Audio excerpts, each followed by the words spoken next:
नमस्कार बच्चों, मेरे चैनल विद्या मंदिर में आपका स्वागत है। बच्चों, आज मैं आपको कथा साहित्य की एक कहानी पंचलाइट, जिसके रचयिता श्री फणीश्वर नाथ रेणु हैं, उसके प्रमुख पात्र गोधन का चरित्र चित्रण बताऊंगी।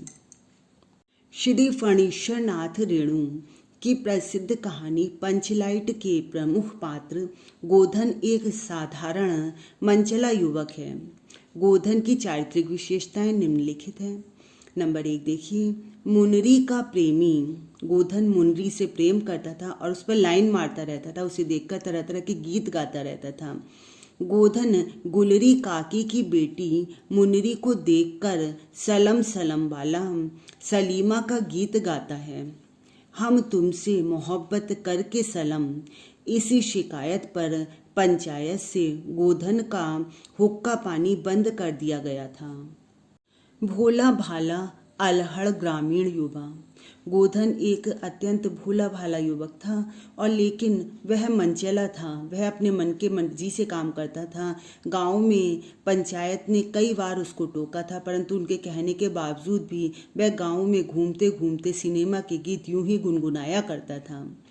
गोधन महतो टोले का भोला भाला अलहड़ ग्रामीण युवा था। वह स्वच्छंद होकर गांव में घूमता था। उसकी अलहड़ता का आलम यह था कि वह पंचायत के तमाम विरोध के बाद भी खुलेआम सिनेमा के मनचले गीत गाते हुए गांव में घूमा करता था। कुशल एवं गुणी युवक। गोधन अत्यंत ही योग्य युवक था। जिस समय गांव में सभी अत्यंत परेशान थे, कोई भी पंचलाइट लगाना नहीं जानता था, उस समय गोधन ने ही उस पंचलाइट को लगाया और गांव वाले की समस्या को दूर किया। गोधन अत्यंत कुशल एवं गुणी युवक था। ग्रामीण होते हुए भी उसमें चतुराई तथा होशियारी कूट कूट कर भरी थी। संपूर्ण महतो टोले में वही एक ऐसा व्यक्ति था जो पेट्रोमैक्स जलाना जानता था। उसकी होशियारी से सभी ग्रामीण तथा पंचायत मुग्ध हैं। इसका वर्णन कहानीकार ने इस रूप में किया है। उपस्थित जनसमूह में फिर मायूसी छा गई, लेकिन गोधन बड़ा होशियार लड़का है। बिना स्पिरिट के ही पंचलैट जलाएगा। लोगों के दिल का मैल दूर हो गया। गोधन बड़ा काबिल लड़का है।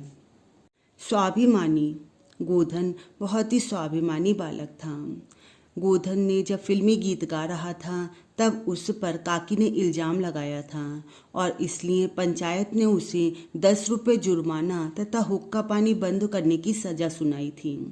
अब गोधन की उस पंचलाइट को लगाने के लिए आवश्यकता थी, क्योंकि कोई भी वहाँ पर गांव में पंचलाइट लगाना नहीं जानता था। अब गोधन को बुलाया गया, तब गोधन का स्वाभिमान आड़े आ गया और वह चलने को तैयार नहीं हुआ। और जब काकी ने उसे मनाया तभी वह पंचलाइट लगाने के लिए आया। देखिए, गोधन अत्यंत स्वाभिमानी युवक है। पंचायत ने गोधन का हुक्का पानी बंद कर दिया तथा 10 रुपये जुर्माने की सजा दी थी।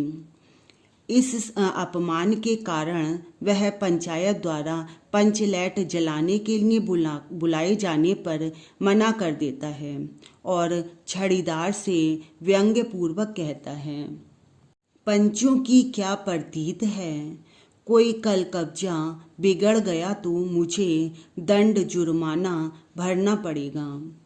जिस मुनरी की काकी के कहने पर उसे सजा सुनाई गई थी, उसी के मनाने पर वह पंचलैट जलाने के लिए आता है। समाज की प्रतिष्ठा के प्रति संवेदनशील। गोधन अपने समाज की मान प्रतिष्ठा के प्रति अत्यंत संवेदनशील है। पंचायत ने उस पर 10 रुपये जुर्माना किया तथा उसका हुक्का पानी भी बंद कर दिया, किंतु जब उसी पंचायत और समाज की प्रतिष्ठा पर बनाई तो वह अपना पूर्व के अपमान को भुलाकर पंचलैट जलाने के लिए तैयार हो जाता है और बिना स्पिरिट के भी पंचलैट जलाकर अपने समाज, जाति और पंचायत की मान प्रतिष्ठा की रक्षा करता है। गोधन सजा देने के कारण पंचायत से नाराज था, परंतु जब उसने देखा कि समाज, जाति और पंचायत की मान प्रतिष्ठा पर आंच आने वाली है, तब उसने तुरंत वह मदद करने के लिए पहुंच गया और उसने तुरंत ही बिना स्प्रिट के ही पंचलाइट जला दी।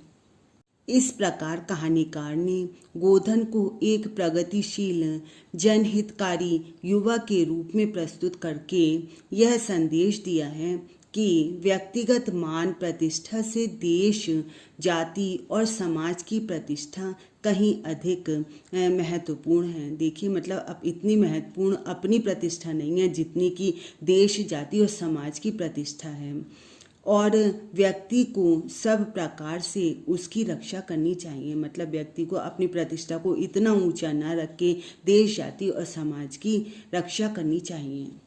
बच्चों, आप परीक्षा के लिए गोधन का चरित्र चित्रण अच्छी प्रकार से तैयार कीजिए। मेरी वीडियोस को लाइक और शेयर कीजिए, और चैनल को अभी भी सब्सक्राइब नहीं किया है तो सब्सक्राइब के रेड बटन को अवश्य दबाइए। धन्यवाद।